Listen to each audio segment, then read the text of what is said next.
और जैसे इनका बाप मर गया हो और यहाँ पे जय श्री राम बोलने पे इन्हें दिक्कत हो रही है। जय श्री राम बोलने पे मुझे यहाँ धक्का दिया जा रहा है। कोई धक्का नहीं दिया। जब आंटी कैमरा पे आया है, आपने मुझे धक्का दिया है। भाई इसलिए ड्रामा करने हैं। मैं ड्रामा करने नहीं आई हूँ, आपने बोला है। मोदी जी को खूनी बता रहे हैं, मोदी जी का कसाई बता रहे हैं और मोदी जी का बनाकर जमीन पर उस पर थूक रहे हैं। अरे हम कैसे बर्दाश्त कर लेंगे? हमारे देश के प्रधानमंत्री हैं। अरे तुम्हारा आपका वहाँ मरा जाके इजराइल का विरोध प्रदर्शन करो, अमेरिका जाओ। नमस्कार, मैं मिसा पाल आप सभी का स्वागत करती हूँ प्रिंसिपल ऑफ न्यूज में। देखिए, इस वक्त आप लोग देख रहे होंगे 2-4 दिनों से कि जगह जगह पे ईरान के समर्थन में और आयतुल्लाह अली खमेनी की मौत पे तमाम लोग आंसू बहाते हुए आपको दिख रहे होंगे। तमाम लोग है वो इजराइल मुर्दाबाद, अमेरिका मुर्दाबाद के नारे लगाते हुए आपको दिख रहे होंगे। तमाम लोगों का ऐसा कहना है कि भारत है अपना स्टैंड क्यों नहीं ले रहा है, मोदी जी खुलकर कुछ क्यों नहीं बोल रहे हैं जबकि ईरान से इतने अच्छे रिश्ते हैं। और साथ में ये भी कहा जा रहा है कि भाई आयतुल्लाह अली खमेनी की मौत है वो कहा जाए सोची समझी साजिश है, यूएई और कतर और ये इन कंट्रियों द्वारा की गई है। और साथ में अब एक बहुत बड़ा सवाल खड़ा होता है, हिंदुस्तान का जो मुस्लिम समाज है वो यहाँ पे जंतर मंतर पे एक दिन प्रोटेस्ट के लिए उतरा था, धरना प्रदर्शन, तो यहाँ पे रो रहे थे, बिलख रहे थे।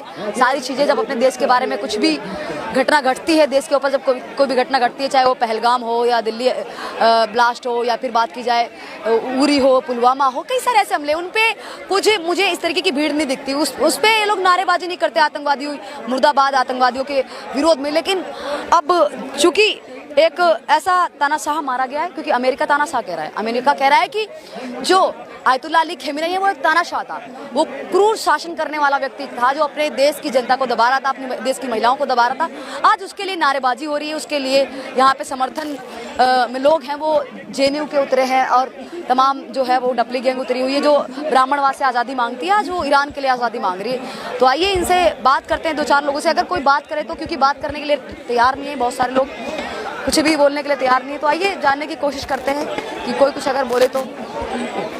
क्या कुछ कहना चाहेंगे सर, भारत का क्या स्टैंड हो सकता है? भारत का स्टैंड कम से कम ये तो बिल्कुल नहीं होना चाहिए जो अभी है।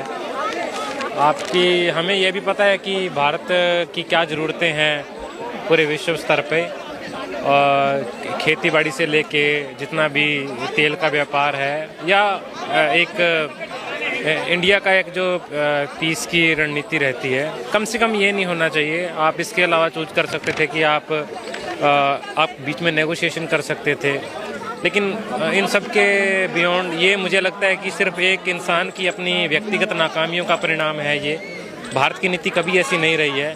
ये इस इंसान की जो इस